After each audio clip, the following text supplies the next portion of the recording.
جب مسیلمہ کذاب نے نبوت کا دعویٰ کیا تو مسیلمہ کذاب نے محمد عربی صلی اللہ علیہ وسلم کی طرف خط لکھا کہ آپ مجھ سے معاہدہ کر لیں کہ جب آپ تک حیات ہیں، ظاہری حیات میں ہیں، تو دنیا کے خطے پہ آپ نبی ہیں، اور جب آپ اس دنیا سے رحلت فرما جائیں، آپ اس دنیا سے رخصت ہو جائیں، آپ اس دنیا سے چلے جائیں، تو اس کے بعد نبوت میری چلے گی، لوگ مجھے نبی مانیں، یا آپ مجھ سے معاہدہ کر لیں، یا آپ ایسا کریں کہ عالم کے اندر آدھے خطے پہ آپ کی نبوت ہو، آدھے خطے پہ میری نبوت ہو، آدھے عرب پر آپ کی نبوت چلے، آدھے عرب پر میری نبوت چلے۔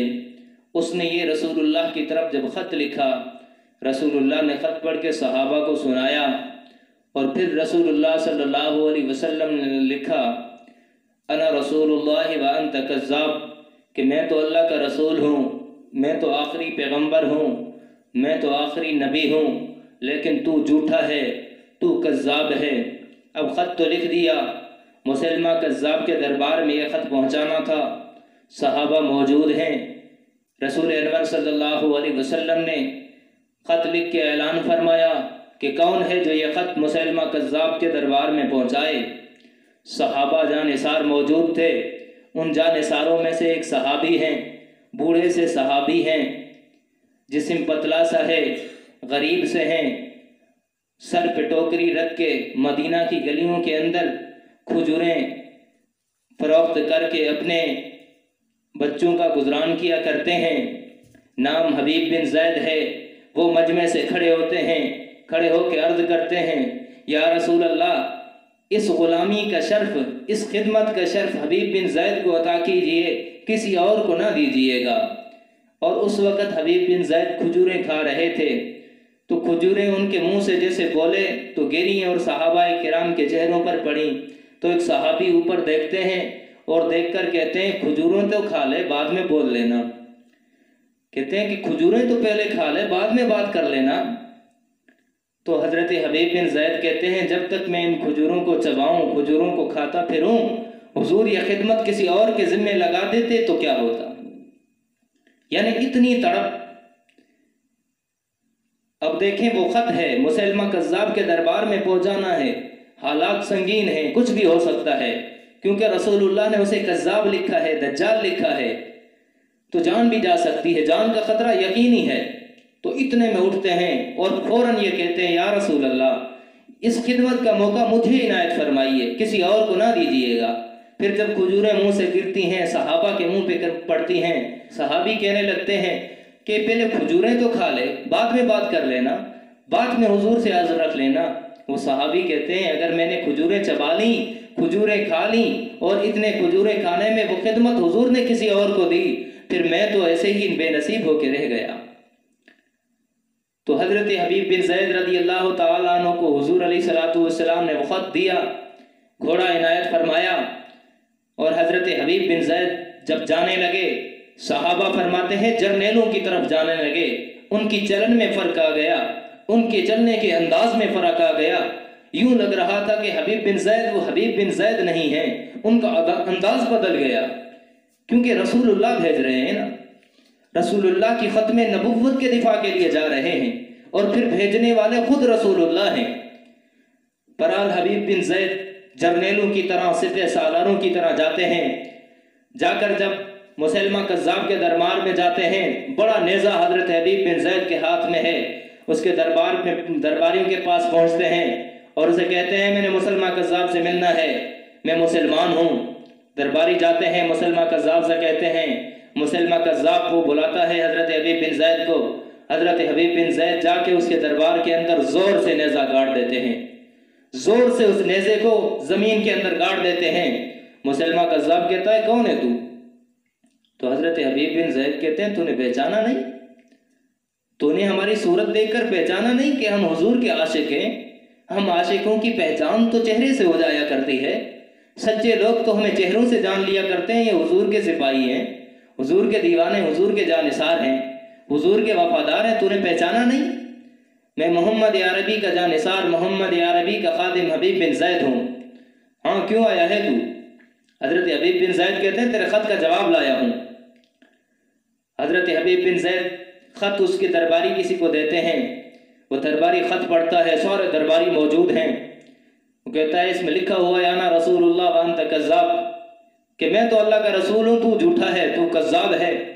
اب سارے درباریوں نے سن لیا، سارے ماننے والوں نے سن لیا، جن کے سامنے مسلمہ کذاب اپنے آپ کو پتہ نہیں کیا سمجھا کرتا تھا، جن کے سامنے اپنے نبوت کے فضائل بیان کیا کرتا تھا، سب نے سن لیا۔ اگر تنہائی کی بات ہوتی تو اور بات تھی، لیکن اب غصہ اس کا بڑھ گیا، وہ جلال میں آ گیا، اس کی آنکھیں آگ پھینکنے لگیں۔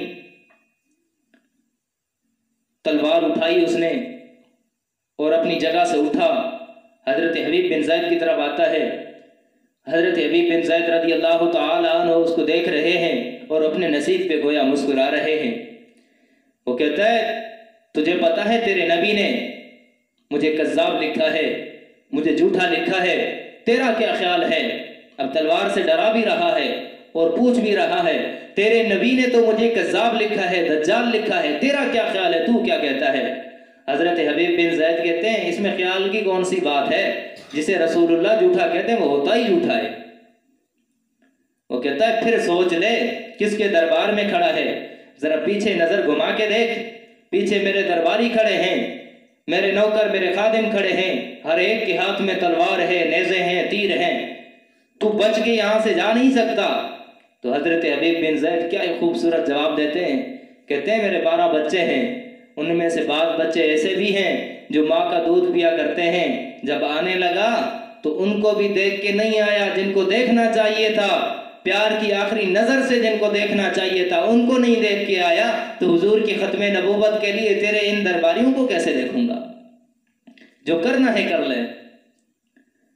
تو وہ پھر کہتا ہے بتا تیرے محمد نے، تیرے نبی نے تو مجھے کذاب لکھا ہے اور تو مجھے کیا کہتا ہے؟ اس نے کہا رسول اللہ جسے کذاب کہتے ہیں وہ ہوتا ہی کذاب ہے۔ تو اس نے زور سے تلوار ماری ہے، حضرت حبیب بن زید کا بازو کٹ گیا۔ توجہ کرنا، ہمیں کانٹا چبھتا ہے، تکلیف ہوتی ہے، ہم برداشت نہیں کر سکتے، بچھو کاٹ لے، سانپ کاٹ لے، ہم سے برداشت نہیں ہوتا۔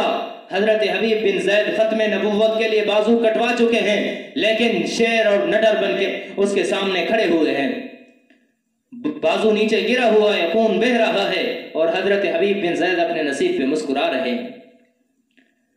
پھر کے گھوم پھر کے آتا ہے، آ کے کہتا ہے بتا تو کیا کہتا ہے؟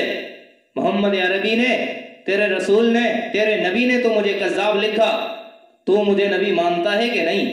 حضرت حبیب بن زید کہتے ہیں اے ظالمہ، تو بازو کاٹ کے مجھے آزمانا چاہتا ہے، ہمیں تو دنیا آزما چکی، کیا تو نے احد نہیں پڑھا، ہمارا بدر نہیں دیکھا، حنین نہیں دیکھی، خندق خیبر نہیں دیکھی، کیا تو ان جنگوں سے واقف نہیں؟ کیا تو نے رسول اللہ کے جانثاروں کے قصے نہیں سنے، ان کے واقعات نہیں سنے، ان کی جانثاری کے واقعات نہیں سنے؟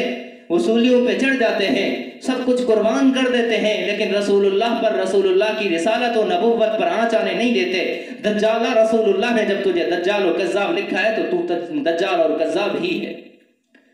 پھر کیا آتا ہے، پھر دوسرے بازو پہ تلوار زور سے مارتا ہے، دوسرا بازو کٹ جاتا ہے، لیکن حضرت حبیب بن زید کے حوصلے میں، بلبلے میں، جذبے میں اور عشق میں کمی نہیں آتی، بلکہ مزید عشق بڑھ جاتا ہے۔ حضرت حبیب بن زید رضی اللہ تعالیٰ عنہ کو پھر کہتا ہے بتا مجھے کیا سمجھتا ہے؟ کہا تجھے کذاب سمجھتا ہوں، تجھے جھوٹا سمجھتا ہوں، تجھے دجال سمجھتا ہوں، نبوت محمد عربی پر ختم ہے، کوئی اس کے بعد کوئی ایسی ذات ہی نہیں ہے جسے نبوت مل سکے، جس کے سر پر نبوت کا تاج سجایا جا سکے۔ محمد عربی کے ہوتے ہوئے، محمد عربی کے آنے کے بعد کوئی اس لائق ہی نہیں ہے جسے نبوت دی جائے۔ تو دجال ہے، تو کذاب ہے، جب محمد عربی نے کہہ دیا تو دجال ہے تو تو دجال ہی ہے۔ وہ کہتا ہے جان لے لوں گا، کب دیر کیوں کر رہا ہے، قربان ہونے کے لیے تو آیا ہوں، تو کسے موت کی دھمکی دے رہا ہے، تو کسے جان سے مارنے کی بات کر رہا ہے، جو صبح کو نماز پڑھنے کے بعد دعا ہی شہادت کی مانگتے ہیں، جسے نبی نے دعا ہی یہ سکھلائی ہے لَوَدِدْتُ أَنْ أُقْتَلَ فِي سَبِيلِ اللَّهِ ثُمَّ أُحْيَا ثُمَّ أُقْتَلْ ثُمَّ أُحْيَا ثُمَّ أُقْتَلْ۔ ہم تو یہ دعائیں مانگا کرتے ہیں کہ نبی پر جان نثار ہو جائے، تو ہمیں ڈراتا ہے۔ مسلمہ کو غصہ آتا ہے، مسلمہ کذاب حضرت حبیب بن زید کی گردن پر وار کرتے ہیں اور اسے 2 حصوں میں تقسیم کر دیتے ہیں۔ حضرت حبیب بن زید ادھر شہید ہوتے ہیں، ادھر رسول اللہ صلی اللہ علیہ وسلم ختم نبوت کے پہرے داروں، ختم نبوت کے جان نثاروں کا اجر بیان فرماتے ہیں۔ آپ کی آنکھوں سے مدینہ میں آنسو جاری ہے۔ صحابہ عرض کرتے ہیں یا رسول اللہ کیا ہوا، آپ رو کیوں رہے ہیں، آپ کی آنکھوں میں آنسو کیسے؟ کہتے ہیں میرا حبیب قربان ہو گیا، میرا حبیب ختم نبوت کا دفاع کرتے ہوئے شہید ہو گیا، اور اللہ تعالیٰ نے اس کے لیے جنت کے 8 دروازے کھول دیے ہیں۔ ایسے تھے صحابہ کرام، رسول اللہ کے لیے سب کچھ لٹا دیا، جان کی بازی لگا دی، بچے قربان کر دیے، بیویاں بیوہ کروا دیں۔ وہ کون سی قربانی دنیا میں ہے جو صحابہ نے رسول اللہ کے لیے نہ دی ہو؟ جس قربانی کا تصور کیا جا سکتا ہے، صحابہ نے تصور سے بھی زیادہ حضور کے لیے قربانیاں دی ہیں۔ حضور کے لیے صحابہ نے وہ کون سا پرخطر راستہ ہے جس کو عبور نہیں کیا، جس کو پار نہیں کیا، جس سے کراس نہیں ہوئے؟ ہر ایک راستہ کتنا ہی پرخطر کیوں نہ ہو، اسے کراس کرتے چلے گئے، اسے پار کرتے چلے گئے، تو اللہ تعالیٰ نے ان کو ایسا مقام دیا کہ جب وہ شہید ہوتے ہیں جنت کے 8 دروازے ان کے لیے کھول دیے جاتے ہیں۔ اور آج ہمیں لوگ ایسے صحابہ کی بات نہ کرنے کی بات کرتے ہیں۔ خدا کی قسم جیسے وہ محمد عربی کے لیے کٹ گئے، اسی طرح ہم بھی ان کے لیے قربان ہو جائیں گے، ہم بھی ان پہ سب کچھ لٹا دیں گے، سب کچھ نچھاور کر دیں گے۔ انہوں نے محمد عربی پہ سب کچھ نثار کر دیا، ہم ان پہ سب کچھ نثار کر دیں گے، نچھاور کر دیں گے، حتیٰ کہ ایک جان رب نے دی ہے، رب ہزاریں جانیں دیتا، ایک ایک کر کے صحابہ کے تقدس، صحابہ کی عظمت و عزت پہ وار دیتے۔